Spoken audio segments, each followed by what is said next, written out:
espacio a la canciller de la República, Juan Carlos Holguín. Es importante analizar con él y darle la bienvenida ahora mismo para conocer cómo fue la primera jornada de diálogo que se dio el día de ayer entre el Ejecutivo y por supuesto algunos miembros de la CONAIE. Bienvenido, Juan Carlos Holguín, a Primera Hora. Cuéntenos un resumen, cómo se dieron estas primeras jornadas, esta metodología que se va a aplicar y por supuesto estos 10 puntos que se van a analizar en las próximas mesas de diálogo que se darán durante los próximos 90 días. Muy buenos días, un saludo a todos los oyentes de Sonorama. Vale la pena notar que Cancillería no es parte de las mesas de diálogo que se implementan ya desde el día de ayer. El trabajo de Cancillería se dio en la primera fase del diálogo, puesto que existieron organismos internacionales que eran parte de la metodología. Inclusive existieron los primeros diálogos dentro de un espacio diplomático. Por lo tanto, Cancillería fue parte de ese proceso. Lo que conocemos el día de ayer es 10 puntos que serán parte de este proceso en los siguientes días. Hay por parte de la Iglesia Católica una garantía a este proceso para que los puntos que ya fueron varios de ellos conversados la semana pasada antes de la firma del acta puedan ser acordados ahora sin dificultades y sobre todo dentro de un marco de respeto, de prudencia en el que el país pueda tener un diálogo de altura. Canciller, muy buenos días, bienvenido nuevamente, le saluda Belkis Sánchez. Consultar cómo incide justamente todo lo ocurrido y este proceso que se llevará adelante ya en el ámbito de lo internacional, considerando que mucho se habló durante el paro nacional respecto de cómo nos miraban como país desde afuera, el tema de la inversión extranjera. ¿Cuál es el impacto precisamente de todo este proceso? Siempre es preocupante que el Ecuador proyecte una imagen de desestabilización. Sin embargo, creo que hay que ver el tema positivo. El intento de desestabilización democrática que se dio, más allá de las legítimas manifestaciones que existieron, fue quizás el mensaje más negativo que existió. Pero al haberse agotado ya el recurso, hay en la comunidad internacional mucha tranquilidad de que el presidente Lasso tendrá de aquí en adelante una gobernabilidad hasta el fin de su mandato que seguirá proyectando estabilidad. Creemos que más allá de los impactos económicos que existen después de las manifestaciones, hay una expectativa de que nuestra economía se reactive, que sigamos el camino que veníamos teniendo de un mensaje al mundo de que Ecuador es un mercado para poder invertir, para venir hacia acá. Se han mantenido las rondas de inversión que estaban previstas, reuniones que grupos de inversionistas extranjeros mantenían para estos días se han consolidado. Y creemos que el Ecuador sigue teniendo cifras importantes, una de las menores inflaciones del mundo. Más allá, y hay que decirlo, que este mes de junio pasado fue el mes récord de inflación debido a las mismas manifestaciones. Escuchábamos especialistas como Vicente Albornoz que explicaban con claridad cómo la inflación, sobre todo en los productos que no llegaron desde zonas de la Sierra Central, se encarecieron y tuvieron una inflación récord. Y sin embargo, Ecuador sigue manteniendo una de las cifras más bajas de inflación, una economía que seguirá en la vía de la estabilidad y seguimos nosotros trabajando en nuestros acuerdos comerciales internacionales, la hoja de ruta con México, Corea del Sur, Canciller, con Japón, me gustaría profundizar un poco más el tema de los diálogos, o por ejemplo, una de las prioridades que ha mencionado la CONAIE es hablar sobre la focalización de los combustibles en estas mesas. Tal vez ustedes están buscando ahora mismo apoyo internacional para profundizar en ciertos mecanismos que apoyen a esta propuesta en la parte de los subsidios de los combustibles y también cuáles serían los posibles sectores que tengan focalización. La CONAIE ha incluido, por ejemplo, a los transportistas, a los agricultores, en fin. Como le comento, no soy la persona yo autorizada para hablar de los detalles de los diálogos. No soy quien está liderando es el ministro de Gobierno y sin embargo sí puedo mencionar que el ministro de Gobierno me ha instruido a poder encontrar los mecanismos, sobre todo tecnológicos, de otros gobiernos que tienen casos exitosos en términos de focalización. Tenemos casos en Uruguay, algunos casos en Europa, que permiten proyectos similares a focalización, sobre todo de productos como la gasolina, entre otros derivados. Estamos analizando, también el ministro de Gobierno me ha instruido el poder encontrar metodologías de diálogo que puedan ser acertadas. Está aquí un equipo de la Unión Europea, está un equipo de Naciones Unidas, y en ese sentido vamos entregando los insumos que nos pida la comisión negociadora. Ahora bien, ministro, en macro y a propósito de estas jornadas de protestas que vivió el país, ¿el gobierno reorientará su política interna y también externa, que evidentemente es el área que le compete? Usted ha hecho referencia, por ejemplo, al avance en las gestiones en cuanto a acuerdos comerciales y demás, pero ¿se replanteará de alguna manera todo aquello a propósito de esta coyuntura vivida?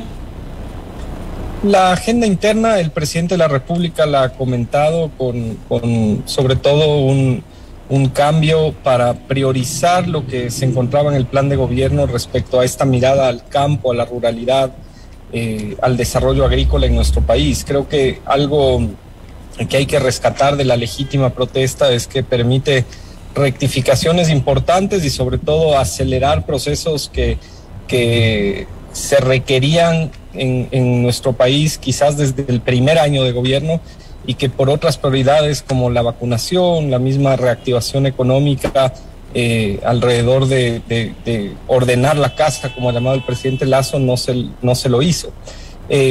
Dentro de este esquema de cooperación agrícola, de nuevos proyectos de desarrollo rural, sí hay pequeños cambios en la política internacional, sobre todo en la búsqueda de mercados que puedan ayudar hacia esos componentes internos. Pero más allá de aquello, la política exterior del presidente Lasso es una política que desde el inicio busca el desarrollo de nuestro país, no está desconectada de los grupos más vulnerables, puesto que cualquier acuerdo que buscamos busca tener un impacto directo en los bolsillos de las familias ecuatorianas. Cualquier acuerdo regional que hacemos lo vemos en el marco de la estabilidad que nuestro país necesita, o la diplomacia de la transición ecológica dentro de esos esquemas de conservación ambiental que van a ayudar al futuro de nuestro país. Canciller, entonces ahora hablaríamos de que podría implementarse mucha más atención en las zonas rurales del país. ¿Habrá después de estas mesas de diálogo tal vez más encuentros con los indígenas o con personas que se encuentran ahora mismo haciendo ciertas peticiones al gobierno? ¿Se las escuchará mucho más de cerca después de darse cuenta de que los diálogos van a ser necesarios para llegar a consensos? Los diálogos son necesarios para llegar a consensos y no es que el gobierno se ha dado cuenta, lo ha implementado desde el día 1. De hecho, con la misma CONAIE hubo un diálogo personal de más de 7 horas del presidente, me parece que en el mes de julio o agosto del año pasado. El escenario ahora está en cómo sostener estos esquemas de diálogos para institucionalizar políticas públicas que solucionen problemas estructurales de hace décadas en el Estado. Cuando hablo de las legítimas manifestaciones, separando de los focos violentos que existieron en un intento de desestabilización democrática y política que venía sobre todo de grupos ligados a UNES y al correísmo, en esa legítima protesta se logra que se institucionalicen mecanismos de consensos que solucionen estos problemas estructurales. Un gobierno en 13 meses no puede cambiar problemas históricos. Pero eso es lo positivo, que tenemos 2 años, 11 meses de aquí en adelante para poder, sobre todo, implementar estas políticas públicas que den soluciones reales. En cuanto a la seguridad, ministro, y tras lo dicho en su momento por el presidente Lasso en el sentido de solicitar apoyo internacional para la lucha contra el narcotráfico y el crimen organizado, ¿qué avances han existido en este sentido? El Ecuador ha empezado ya un proceso con Israel, como es público. No podemos hablar por temas de seguridad del Estado de detalles al respecto, pero la visión del presidente Lasso como uno de sus legados de gobierno será esta lucha frontal contra las estructuras criminales transnacionales que se encuentran operando ya en el Ecuador, no solamente desde la situación que tienen varios carteles internacionales en nuestras fronteras y ya en algunos sectores de nuestro país, sino también bandas criminales dedicadas al microtráfico, tráfico de personas. Nuestro objetivo es dotar a nuestras fuerzas públicas de capacidades que nos ayuden a solucionar este gran problema. Estamos todavía a tiempo. Y las manifestaciones fueron un ejemplo de aquello. Cuando la CONAIE advirtió de estas infiltraciones de grupos violentos, se refería, como lo han mencionado ellos, y eso hay que aclarar, son ellos mismos los que han mencionado infiltraciones del correísmo, pero también de grupos narcocriminales que no tuvieron nada que ver con las manifestaciones legítimas indígenas.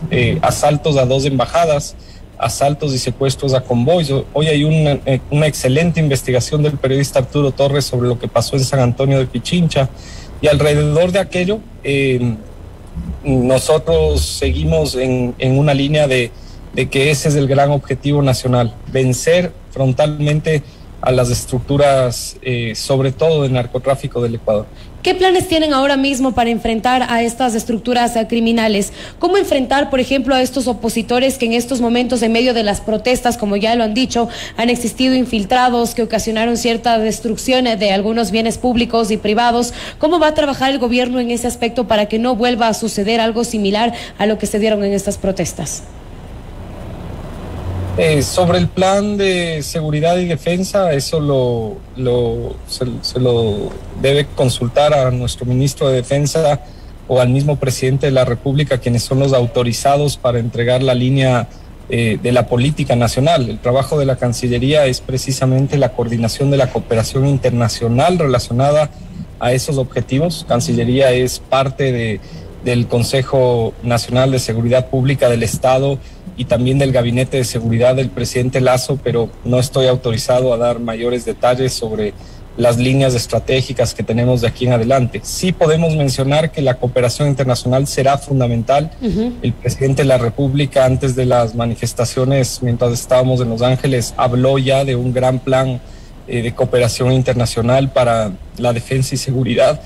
Y por el otro lado, en los aspectos sobre todo de que no se repitan estos actos violentos, creo que hay un trabajo que ha sido positivo, inclusive ya implementado en estas manifestaciones. No olvidemos que fueron 18 días de manifestaciones y un trabajo de nuestras fuerzas públicas muy positivo, en el que se hizo un uso progresivo de la fuerza con mucha prudencia.